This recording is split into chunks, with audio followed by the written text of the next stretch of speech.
Today's headline is Big Doughnut Contest. Massachusetts hunters in competition. The subheadline says, Best deer shot was the prize for the champion cruller eater. Guide ate 43, but a Bay State hunter ate 47, and hence won. It says, a jolly party of sportsmen from Massachusetts have been in camp for some weeks at Lobster Lake, near Northwest Cary, Bangor region.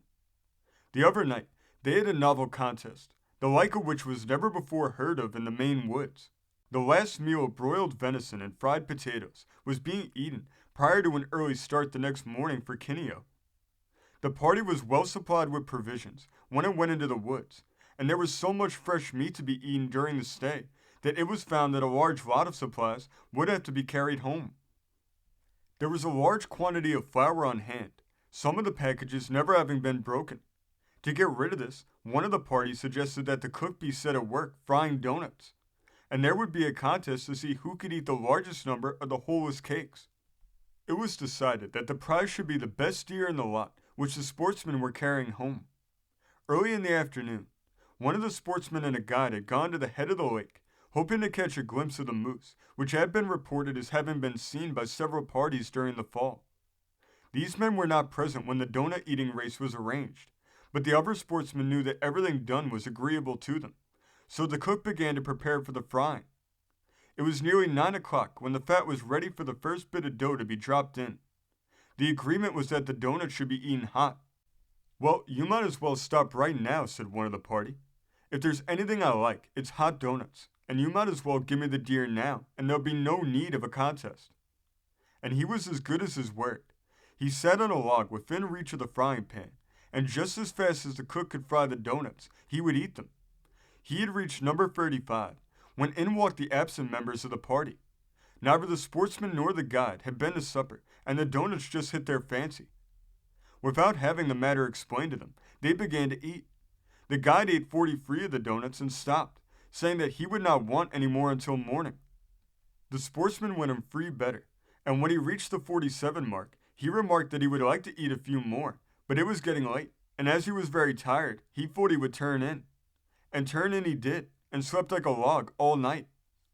The next morning, the deer was presented to him, and when he found out that he was the winner of the donut eating contest, he asked the boys not to say a word about it, as he would doubtless be sought for as an attraction at some church fair.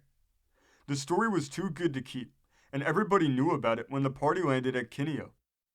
This same party had an experience with what they supposed was a bear while camping at Lobster, which they will always remember. They had turned in for the night after listening to some hairbreadth escapes which the guides told about bears. There were 3 members of the party who occupied the same tent, and they were a little timid. The 4th member was an experienced hunter, and he slept in a small tent all by his lonesome. In the middle of the night, he heard a terrific crash in the bushes, not 10 rods from the camp. He arose and went out to see what was up, taking along his rifle. He saw nothing, although the crackling noise was heard for some time. He stepped along to the big tent and said, "Hello," inside. "Hello, who is it?" replied one of the frightened party. "It's me, Jim," the reply came, and then Jim stuck his head through the flaps of the tent. The sight which met his eyes was one that made his hair stand up straight. The 3 men were all sitting up in bed, and every one of them had their revolvers pointed at the opening of the tent. They thought of seeing nothing but a bear, and they were all prepared for him. Had Jim poked his head into the tent without first speaking, he would have surely been killed. The next morning, it was found that a deer had made the noise in going down to the edge of the lake to drink. One of the guides with this party was voted to be the champion liar of the state of Maine, and there is no one who will dispute his claim to that position. One morning at breakfast, he told about the denning up of 2 bears.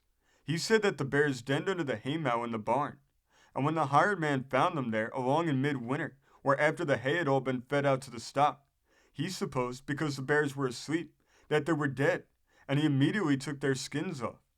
He dumped the carcasses through the scuttle into the hoggery, and there they remained untouched during the winter. One day in the early spring, or just at the time for bears to awake from their winter sleep, the people around the barn were startled by a peculiar noise. It was like the pitiful crying of a child who had suffered some injury. An investigation was made, and the noise was traced to the piggery. The door was open, and a strange sight met the eyes of the searchers. The pigs were trying to get out of the pen, and the bears were waking up. The guide said that both of them were traveling around the pen minus their skins. He was about to tell another yarn, but everyone began to shy hot potatoes at him, and he was forced to retreat.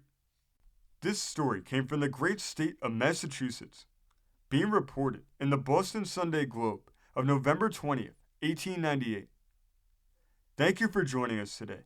If you want to continue to uncover all of America's lost and forgotten history, then remember before you leave to hit the subscribe button, hit the notification bell, and remember to like and comment below. And we will see you next time on Americana Archives.